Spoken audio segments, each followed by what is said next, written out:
Hello students, আশা করি সবাই ভালো আছো, সুস্থ আছো এবং পড়াশোনা করছো। দেখো, আজকে আমি তোমাদের শুরু করছি থার্ড চ্যাপ্টার, পদার্থের গঠন ও ধর্ম। কোন পদার্থের? যে কোনো পদার্থের। আমরা পদার্থ কয় প্রকারের জানি? কঠিন, তরল, গ্যাসীয়।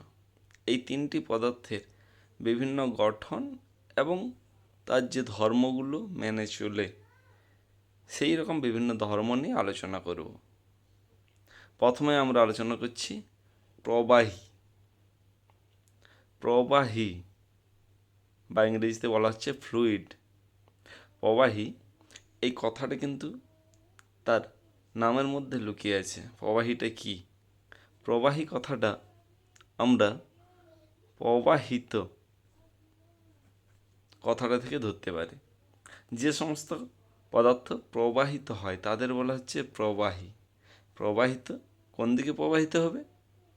উঁচু জায়গা থেকে নিচু জায়গা, বা এক স্থান থেকে অন্য স্থানে প্রবাহিত হবে। কে প্রবাহিত হবে? তরল আর গ্যাসীয়, এই দুটি পদার্থই প্রবাহিত হবে। কঠিন নিশ্চয়ই প্রবাহিত হবে না, কঠিনকে যেখানে রাখবো সে ওই জায়গায় থাকবে। তরল বা গ্যাসীয় এগুলো প্রবাহিত হয় উঁচু জায়গা থেকে নিচের দিকে বা উচ্চচাপ থেকে নিম্নচাপের দিকে। যারা সহজেই প্রবাহিত হতে পারে তাদের বলা হচ্ছে প্রবাহী। এই তরল এবং গ্যাসীয় পদার্থকে বলা হচ্ছে প্রবাহী বা ফ্লুইড। তাহলে এখানে একটা চাপ আসছে না, উচ্চচাপ থেকে নিম্নচাপ। তাহলে আমাদের চাপ জানতে হবে। চাপ তোমরা আগে যদিও জেনেছ, তবু আবার বলছি। চাপটাও কিন্তু এক ধরনের বল, আগে বলেছি। কোন ধরনের বল? আমরা ধরো এইখানে আমি হাত দিয়ে চাপ দিচ্ছি, আমরা এইভাবে ব্যবহার করি, চাপ দিচ্ছি। আচ্ছা, আমি এটাকে এইভাবে চাপ দিতে পারি, আবার এদিকেও চাপ দিতে পারি। যদি একই বল প্রয়োগ করি, কোন দিকে বেশি লাগবে? এই ছুঁচালো প্রান্তের দিকে।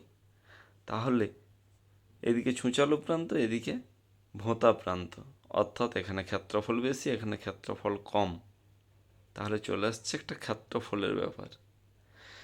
তাহলে চাপ হচ্ছে এমন এক ধরনের বল যেটা ক্ষেত্রফলের উপর নির্ভরশীল। তাহলে কি বলবো? ক্ষেত্রফল যদি একক ধরে নিই, তাহলে এই বলকে চাপ বলা হচ্ছে। তাহলে চাপ সমান হচ্ছে বল বাই ক্ষেত্রফল। ক্ষেত্রফল যদি 1 ধরে নিই, তাহলে যে প্রযুক্ত বল তাকে বলা হচ্ছে চাপ। সংজ্ঞায়িত করলে কি বলবো? কোনো তলের উপর দিয়ে বা কোনো তলের ওপর যদি আমরা একক ক্ষেত্রফল ধরে নিই, তাহলে একক ক্ষেত্রফলে প্রযুক্ত অভিলম্ব বলকে বলা হচ্ছে চাপ। অবশ্যই অভিলম্ব বল বলতে হবে তোমাদের। তাহলে ক্ষেত্রফল 1 হলে চাপ হচ্ছে এক ধরনের বল।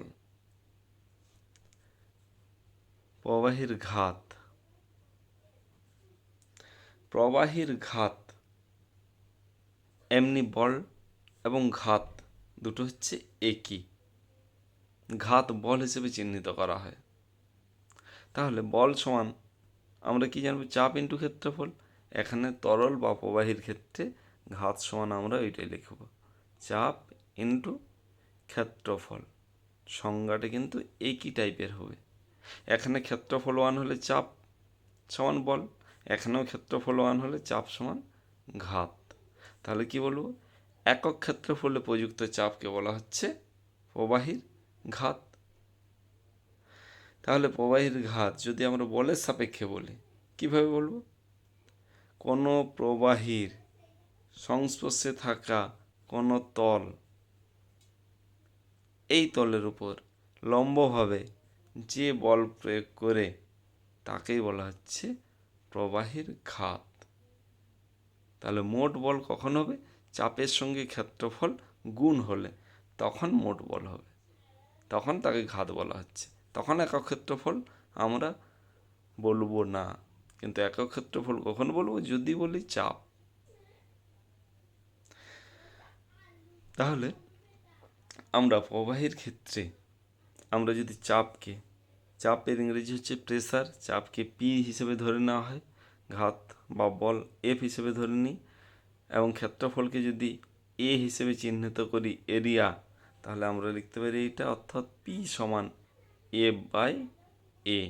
এই সম্পর্কটা তোমাদের অবশ্যই মনে রাখতে হবে, এবং এই সম্পর্ক থেকেই আমরা কিন্তু একক বলো মাত্রা বলো প্রত্যেকটা জিনিস এইখান থেকে আমরা নির্ণয় করতে পারি। চাপ একটা স্কেলার কোয়ান্টিটি, মনে রাখতে হবে, এর কোনো নির্দিষ্ট দিক নেই। যেদিকে আমরা চাপ প্রয়োগ করি না কেন, আমরা চাপটা সব দিকে সমানভাবেই পাব।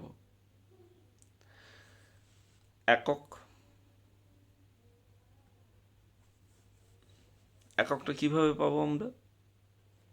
এইখান থেকে সিজিএস পদ্ধতি যদি ধরি, সিজিএস পদ্ধতি বলের একক হচ্ছে, আগে করেছো, ডাইন, ক্ষেত্রফলের একক হচ্ছে সেমি স্কোয়ার, তাহলে চাপের একক হচ্ছে ডাইন পার সেমি স্কোয়ার। এসআই পদ্ধতিতে কি হবে? ডাইন না নিয়ে নিউটন নেব, আর সেমির বদলে মিটার, তাহলে নিউটন পার মিটার স্কোয়ার। একেই পাস্কাল হিসেবে চিহ্নিত করা হয়, পি এ, পাস্কাল, 1 পাস্কাল সমান 1 নিউটন পার মিটার স্কোয়ার। মাত্রা কীভাবে লিখব আমরা? বলের মাত্রা তোমরা জানো, বলের মাত্রা হচ্ছে mL (T⁻²) by area L square, এটা হচ্ছে চাপের মাত্রা। তাহলে কি পাবো? mL⁻, এইখানে দেখো এল নিচে এল স্কোয়ার -1 T⁻², তাহলে পাচ্ছি আমরা mL⁻1 T⁻²। এই চাপের রাশিমালা কোনো প্রবাহীর মধ্যে, আমরা প্রবাহী না ধরে এখানে আমরা তরল হিসেবে ধরে নেব, কোনো তরলের মধ্যে চাপের রাশিমালা এখন ক্যালকুলেশন করব। কোনো প্রবাহীর মধ্যে চাপের পরিমাণ নির্ণয় করব আমরা এখন। প্রবাহী তরল গ্যাসীয়, আমরা ধরে নিচ্ছি কোনো একটি পাত্রে কিছু পরিমাণ তরল রাখা আছে, এইখানে কিছু পরিমাণ তরল রাখা আছে। তরলের মধ্যে কোনো বিন্দুতে আমরা ধরে নিলাম ও, এই ও বিন্দুতে চাপের রাশিমালা আমরা নির্ণয় করব। আমরা এইখানে একক ক্ষেত্রফল কল্পনা করে নিলাম, বা একক ক্ষেত্রফল না নিয়ে এ ক্ষেত্রফল কল্পনা করলাম, যা কিছু করতে পারো তোমরা। তাহলে এর ক্ষেত্রফল আমরা ধরে নিচ্ছি এ ক্ষেত্রফল বিশিষ্ট একটি আমরা তল ধরে নিলাম। তাহলে এই তলের উপরে যে তরলটি থাকছে সেটা, তার ওজনটাই এর উপরে বল প্রয়োগ করছে। লম্বভাবে কোন বল ক্রিয়া করবে? এর সরাসরি লম্বভাবে থাকা যে তরলটি, এটাই এর উপরে বল প্রয়োগ করবে, তাহলে এই লম্বভাবে ক্রিয়াশীল বলটাই হবে চাপ। তাহলে আমরা এইখানে একটা তরলের স্তম্ভ পাব। আমরা যদি এইচ গভীরতায় ও বিন্দুটি ধরি, তাহলে এই তরল স্তম্ভটির আয়তন কত হবে? আয়তন ভি সমান প্রস্থচ্ছেদ ইন্টু দৈর্ঘ্য। আমরা তোমরা করেছো চোঙের ক্ষেত্রফলের সূত্র কি? πr²h, অর্থাৎ πr² হচ্ছে প্রস্থচ্ছেদ, এ ইন্টু এইচ দৈর্ঘ্য, এটা হচ্ছে আয়তন। এই আয়তনের তরল এর উপরে বল প্রয়োগ করবে। আমরা কি জানি? প্রযুক্ত বল অর্থাৎ এই তরল স্তম্ভের ওজন। তাহলে বল হচ্ছে স্তম্ভটির ওজন, ওজন সমান আমরা কি জানি? mg, ভর ইন্টু অভিকর্ষ ত্বরণ। আবার ভর সমান আমরা কি জানি? D into V. ডিটা হচ্ছে ঘনত্ব, ভিটা হচ্ছে আয়তন। আমরা আগেই জেনেছি ভর সমান ঘনত্ব ইন্টু আয়তন। এগুলো কিন্তু তোমাদের মনে রাখতেই হবে, সবসময় কাজে লাগবে। তাহলে এম সমান ডি ইন্টু ভি ইন্টু জি। আমরা ডি ধরতে পারি, রো ধরতে পারি। রো হচ্ছে এইটা, ভবিষ্যতে এর সাপেক্ষে কিন্তু ঘনত্বকে চিহ্নিত করতে হবে। ক্যাপিটাল ডি ধরতে পারি, স্মল ডি ধরতে পারি। তোমাদের সাধারণত বইগুলোতে সব স্মল ডি হিসেবে চিহ্নিত করা আছে। যেহেতু স্মল ডি আছে, ওই জন্য আমি এখানেও ক্যাপিটাল ডি না ধরে এটা চেঞ্জ করে আমি স্মল ডি হিসেবে চিহ্নিত করছি। তাহলে V A into H into G, এইটা হচ্ছে বলের রাশিমালা। কোন বল? এই নিচে যে এরিয়াটা আমরা নিচ্ছি তার উপর প্রযুক্ত বলের রাশিমালা হচ্ছে এফ সমান এইটা। চাপ সমান আমরা কি জানি? পি সমান এফ বাই এ, বল বাই ক্ষেত্রফল। তাহলে D A H G by A, তাহলে কি হচ্ছে ডি এইচ জি। এটা হচ্ছে চাপের রাশিমালা। এটা তোমাদের কিন্তু সবসময় মনে রাখতে হবে। এইচ ডি জি বা ডি এইচ জি, যেভাবে খুশি লিখতে পারো। তাহলে চাপের রাশিমালা, চাপ কোন কোন বিষয়ের উপর নির্ভরশীল, আমরা কিন্তু এইখান থেকেই পেয়ে যাচ্ছি। কি হবে? এইচ যত গভীরে যাবে, এইচ যত বেশি হবে, তত চাপ বাড়বে। ডি ঘনত্ব, যে তরলটা আমরা নেব এই তরলের ঘনত্ব যত বেশি হবে, চাপ তত বেশি হবে। আর যে এলাকায় নির্ণয় করছি তার অভিকর্ষ ত্বরণ যত বেশি হবে, চাপ তত বেশি হবে। এছাড়াও চাপের প্রকৃতি বা বৈশিষ্ট্যে আমরা কি কি জানি, যেগুলো তোমরা আগে জেনে এসছো। তরল, আমরা যদি ভিতরে কোথাও কোনো বিন্দুতে আমরা কল্পনা করি, তরল কিন্তু চারদিকে সমানভাবে চাপ দেয়। ঊর্ধ্বচাপ, নিম্নচাপ, পার্শ্বচাপ, চতুর্দিকেই কিন্তু চাপ দেয়।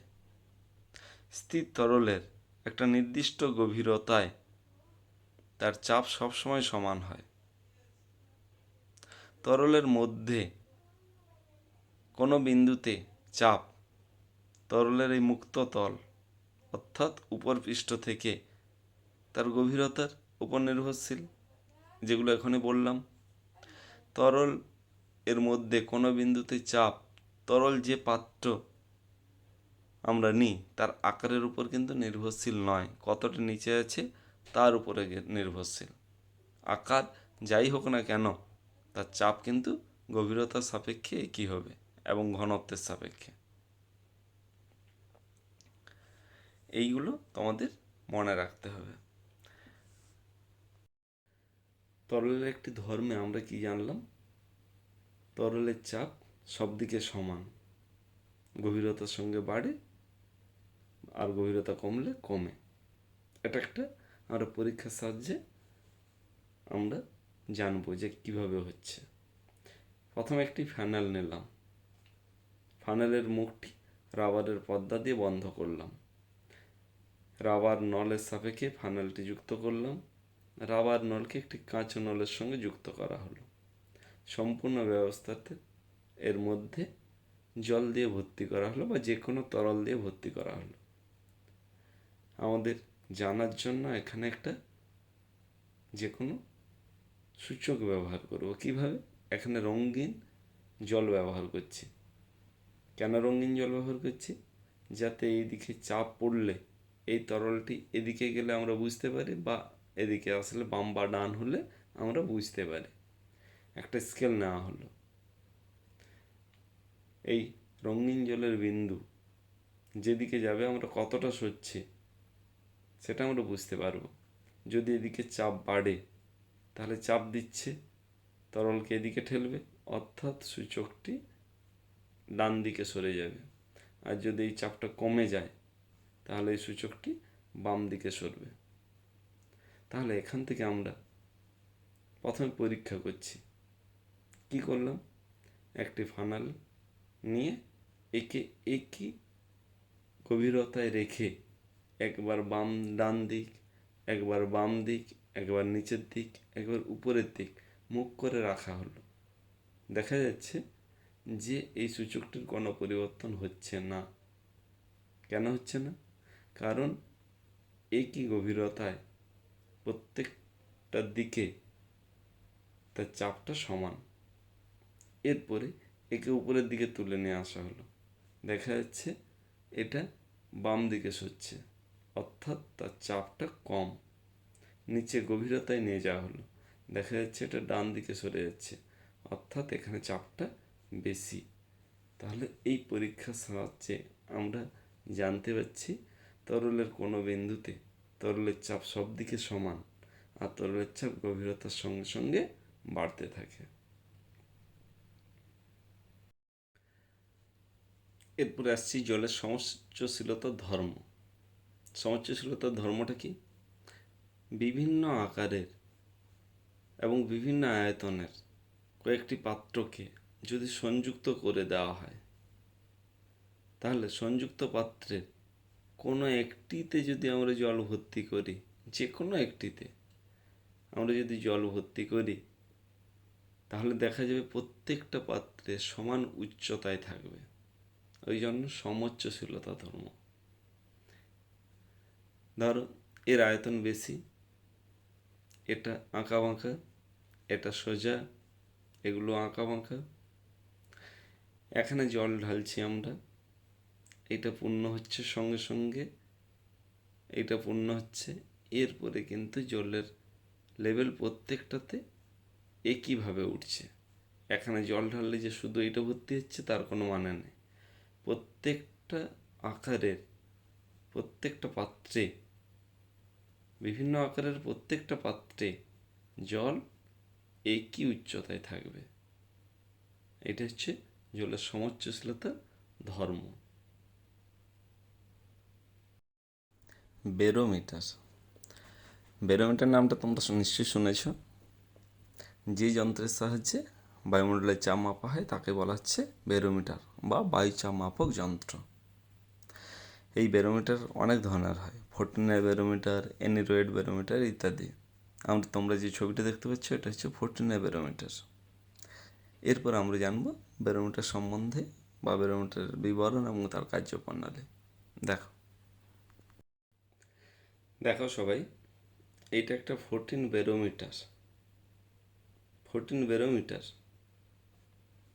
এর গঠন প্রণালী প্রথমে বলছি। আমরা তার আগে জানব বেরোমিটারটা কী কাজে ব্যবহার করা হয়? চাপ মাপক কাজে। এটা কোন পরীক্ষা থেকে আসছে? টরিসেলের পরীক্ষা থেকে আসছে। ওখানে কি নেওয়া হয়েছিল? একটা পাত্রের মধ্যে একটি লম্বা কাচের টিউব নিয়ে নেওয়া হয়েছিল। ওই কাচের লম্বা টিউবে পারদ ভর্তি করে উপুড় করে রাখা হয়েছে। এখানে দেখো, এই মাঝে একটি 1 মিটার লম্বা সমব্যাসের একটি কাঁচ নলকে পারদপূর্ণ করে উপুড়ভাবে রাখা হয়েছে এই পাত্রের মধ্যে। এই পাত্রটিকে শ্যাময় চামড়ার থলি একটা নেওয়া হচ্ছে। কেন নেওয়া হয়েছে? কারণ এখানে বাতাস প্রবেশ করতে পারবে বা বাইরে বেরোতে পারবে, কিন্তু পারদ এখান থেকে ভিতরে ঢুকবে না, আবার বাইরেও বেরোবে না। এই সম্পূর্ণ ব্যবস্থাটি একটি ধাতুর তৈরি পাত্রের মধ্যে রাখা হচ্ছে, যাতে বাইরের আঘাত থেকে এই কাঁচ নলকে রাখা হয়। সাধারণত এটা পিতলের নলের মধ্যে বসানো থাকে। এই কাঁচ নলের উপরিতল দেখার জন্য এই পিতলের পাত্রে এইখানে একটা কিছুটা অংশ কাটা থাকে। পিতলের এই খোলা অংশে একদিকে থাকে ভার্নিয়ার স্কেল আর একদিকে থাকে প্রধান স্কেল। এটা হচ্ছে প্রধান স্কেল, আর এদিকে হচ্ছে সরু সরু করে ভার্নিয়ার স্কেল থাকে। কারণ আমাদের সঠিক মান নিতে গেলে প্রধান স্কেলের দুটো দাগের মধ্যবর্তী পার্টটা আমরা নিতে পারি না, ওই জন্য এখানে ভার্নিয়ার স্কেল বসানো হচ্ছে। পারদ পাত্রের উপরিতলটা সঠিকভাবে পরিমাপ করার জন্য থলির নিচে, একেবারে নিচে একটা স্ক্রু লাগানো থাকে। এই স্ক্রুটা টাইট করে পারদ পাত্রকে উপরের দিকে নিয়ে যাওয়া যায়, আবার স্ক্রুটা ঢিলা করে পারদ পাত্রকে নিচের দিকে নিয়ে আসা যায়।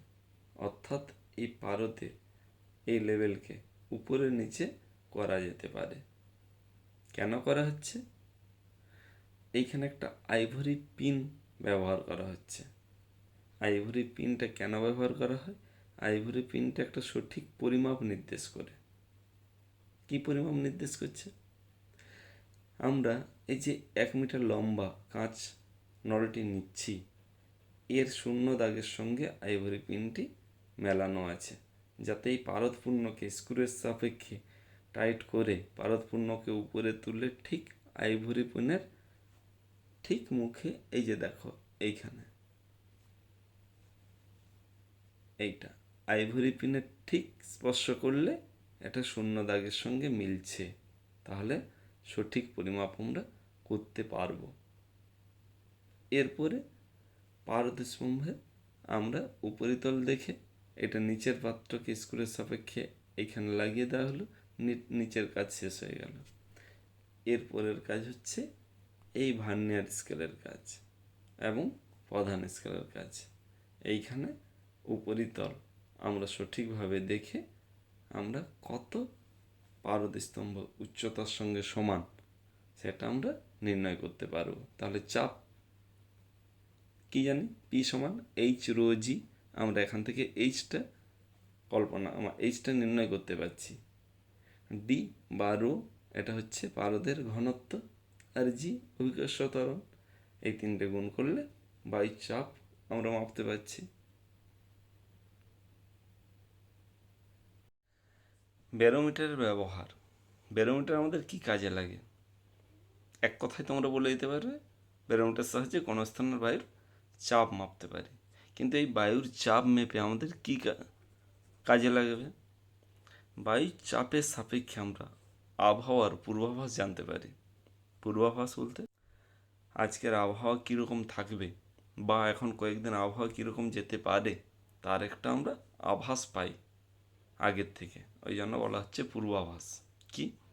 আমরা ব্যারোমিটার সাপেক্ষে চাপ মাপতে গিয়ে দেখছি চাপের যে ব্যারোমিটার লেভেল পারদস্তম্ভের উচ্চতা সেটা ধীরে ধীরে কমছে। তখন কি বুঝবো আমরা? চাপ কমা, অর্থাৎ আমরা কি জানি, জলীয় বাষ্প যদি বেশি থাকে তাহলে বায়ুর চাপ কমে যায়। চাপ কমার অর্থ জলীয় বাষ্প ধীরে ধীরে বাড়ছে, তাহলে শীঘ্রই বৃষ্টির সম্ভাবনা হবে। তাহলে এখানে বৃষ্টির সম্ভাবনা দেখা দিচ্ছে।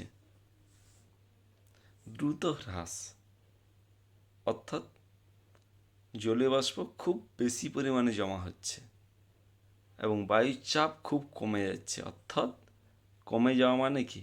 নিম্নচাপ। আর নিম্নচাপ সৃষ্টি হলে কি হয় তোমরা ভালোভাবে জানো, ঝড়ের সৃষ্টি হবে।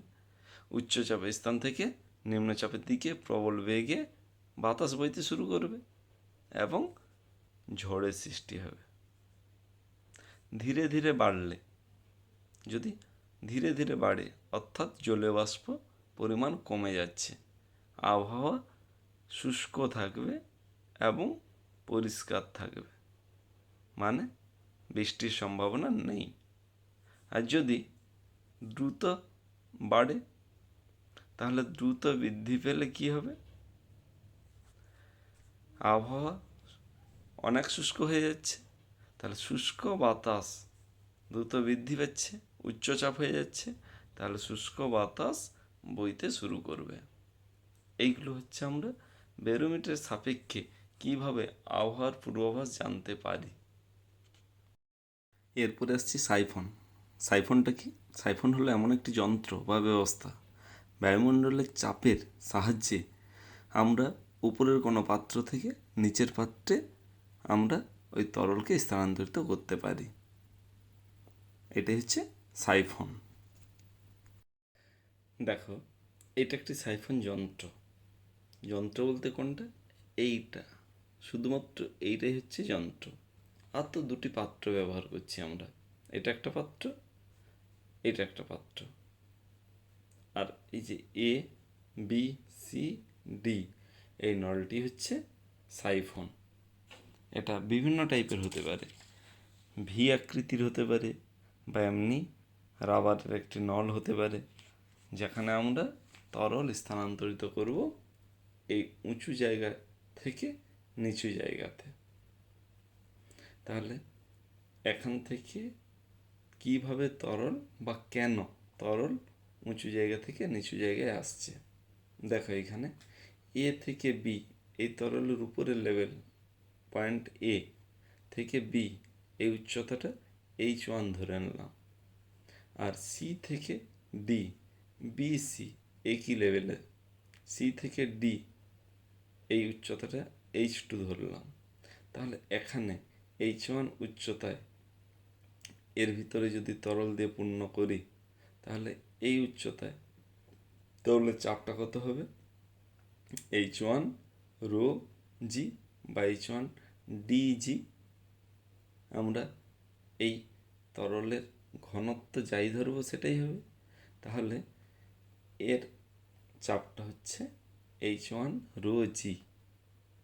তাহলে এইখানে এই নলটার চারদিকে বায়ুমণ্ডল থাকছে, তাহলে বায়ুমণ্ডল এর উপরে কত চাপ দিচ্ছে? এই চাপটা নিচের দিকে ক্রিয়া করছে এই মুখে, আর বায়ুমণ্ডল উপর থেকে চাপ দিচ্ছে, তাহলে বায়ুমণ্ডলের চাপ থেকে এই চাপটা বায়ুমণ্ডল নিচের দিকে চাপ দিচ্ছে, আর এর চাপটা নিচের দিকে হচ্ছে। তাহলে বায়ুমণ্ডল এখানে নিচে চাপ দিচ্ছে, তাহলে এর মুখে বায়ুমণ্ডল উপরের দিকে চাপ দিচ্ছে, আর এর মুখে এই তরলটা নিচের দিকে চাপ দিচ্ছে। তাহলে এই এ বিন্দুতে তরলের চাপ কত হবে? বায়ুমণ্ডলের চাপ মাইনাস H1 ডিজি, এইটাই হচ্ছে এ বিন্দুতে তরলের চাপ। আবার ডি বিন্দুতে তরলের চাপ কত হবে? বায়ুমণ্ডলের চাপ প্রত্যেকটা বিন্দুতে সমান, তাহলে বায়ুমণ্ডলের চাপ পি, আর এখানে এর চাপ অর্থাৎ H2 ডিজি। তাহলে পি সমান আমরা পিসি যদি এটা ধরে নিই এই সি বিন্দুর ক্ষেত্রে আর বি বিন্দুর ক্ষেত্রে, তাহলে পিসি সমান কি হচ্ছে? পি মাইনাস H2 রো জি। তাহলে H2টা H1-এর থেকে বেশি, তাহলে এখানে বেশি বাদ যাচ্ছে এর থেকে। তাহলে এখানে পিসি এর মান পিবি এর মানের থেকে কম হবে, অর্থাৎ পিবি গ্রেটার দেন পিসি। তাহলে পিবি, এইখানে যদি চাপটা বেশি হয় তাহলে চাপ বেশি দিচ্ছে, অর্থাৎ তরলকে এদিকে ঠেলে দিচ্ছে। ওই জন্য এই সম্পূর্ণ নলটি যদি তরল দ্বারা পরিপূর্ণ করি, তাহলে এখানের তরলের লেভেল আর এখানকার লেভেল যতক্ষণ না একই লেভেল হচ্ছে, অর্থাৎ H1 সমান H2 যতক্ষণ না হচ্ছে, ততক্ষণ এই প্রবাহ চলতে থাকবে। এর ব্যবহারিক প্রয়োগ কোথায় করছি? বিভিন্ন বড় পাত্র থেকে তেল বা কেরোসিন আমরা যখন অন্য জায়গায় ঢালি, তখন একটা পাইপ রাবারের নল ব্যবহার করি, বা প্রস্রাবগার বা পায়খানায় স্বয়ংক্রিয় ফ্লাশ যে ব্যবহার করা হচ্ছে, সেটাও কিন্তু এই সাইফন প্রক্রিয়ারই নতুন রূপ একটা।